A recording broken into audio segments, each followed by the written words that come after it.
ஆன்மீக அன்பர்கள் அனைவருக்கும் வணக்கம். இன்னைக்கு நம்ம இந்த வீடியோல என்ன பார்க்க போறோம்னா, வீட்டில் இருக்கும் தரித்திரம் நீங்கி செல்வ நிலை உயர என்ன செய்ய வேண்டும் என்பதை பற்றி நம்ம பார்க்க போறோம். ஒருவருக்கு செல்வ நிலை நன்றாக இருக்கிறது என்றால், அவருக்கு சுக்கிரன் மற்றும் மகாலட்சுமியின் அருள் பரிபூர்ணமாக கிடைக்கிறது என்று அர்த்தம். அப்படி கிடைக்காத பட்சத்தில் அந்த வீட்டில் மகாலட்சுமியின் சகோதரியான மூதேவி இருக்கிறார் என்று அர்த்தம். மூதேவி இருக்கும் வீட்டில் தரித்திரம் குடியிருக்கும்.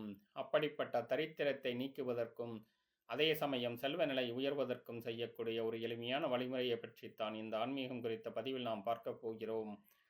தரித்திரம் தாண்டவம் ஆடும் வீட்டில் மகாலட்சுமி குடியிருக்க மாட்டாள் என்பது அனைவருக்கும் தெரிந்த ஒன்றுதான்.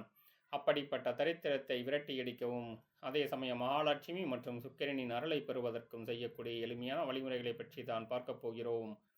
இந்த வழிமுறைகளை தொடர்ச்சியாக பின்பற்றுவதன் மூலம் நம் வீட்டில் என்றென்றைக்கும் தரித்திர நிலை என்பது வரவே வராது. செல்வச் செழிப்பு அதிகரித்து கொண்டே இருக்கும். இது மிகவும் எளிமையான வழிமுறை என்பதால் இதை நாம் தினமும் பின்பற்றுவது மிகவும் சிறப்பு. தெய்வீக அம்சம் பொருந்திய மரங்கள் என்று நாம் பார்க்கும் பொழுது அதில் முதலிடத்தில் வருவது வேப்ப மரம்தான். அன்றைய காலத்தில் அனைவரின் இல்லங்களிலும் வேப்ப மரம் என்பது கண்டிப்பான முறையில் இருக்கும். அந்த வேப்ப மரத்தை தெய்வமாகவே பாவித்து மஞ்சள் குங்குமம் வைத்து வழிபாடு செய்வார்கள். அதோடு மட்டுமல்லாமல் அன்றைய காலத்தில் யாருக்காவது பேய் பிடித்திருந்தாலோ அல்லது எதையாவது ஒன்றை பார்த்து பயந்து இருந்தாலும், அதாவது ஒருவரிடம் இருக்கக்கூடிய எதிர்மறை ஆற்றல்களை விளக்குவதற்கு வேப்பிலையை வைத்துத்தான் நடித்து விரட்டுவார்கள். இதுவும் இன்றளவும் கிராமப்புறங்களில் நடந்து கொண்டிருக்கும் ஒரு வழிமுறையாகவே இருக்கிறது.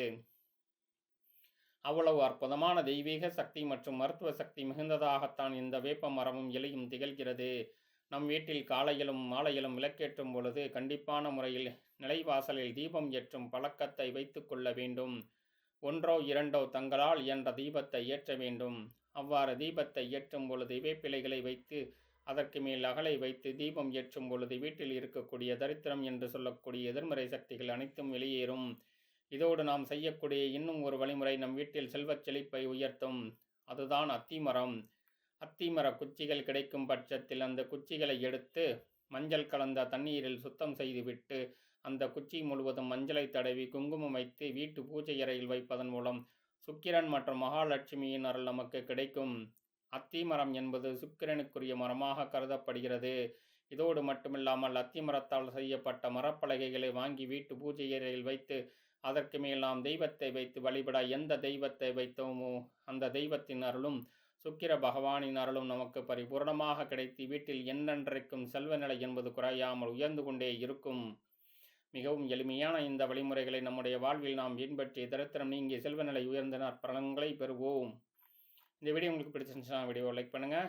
மற்றும் வீடியோவை இதுவரைக்கும் சேனலை சப்ஸ்கிரைப் பண்ணாதவங்க மறக்காமல் சப்ஸ்கிரைப் பண்ணுங்கள். கூடவே பக்கத்தில் இருக்கிற பெல் ஐக்கனை கிளிக் பண்ணுங்கள். அப்போ தான் தொடர்ந்து நம்முடைய வீடியோ உங்கள் நோட்டிஃபிகேஷன்ஸ் உங்களுக்கு வரும். நன்றி, வணக்கம்.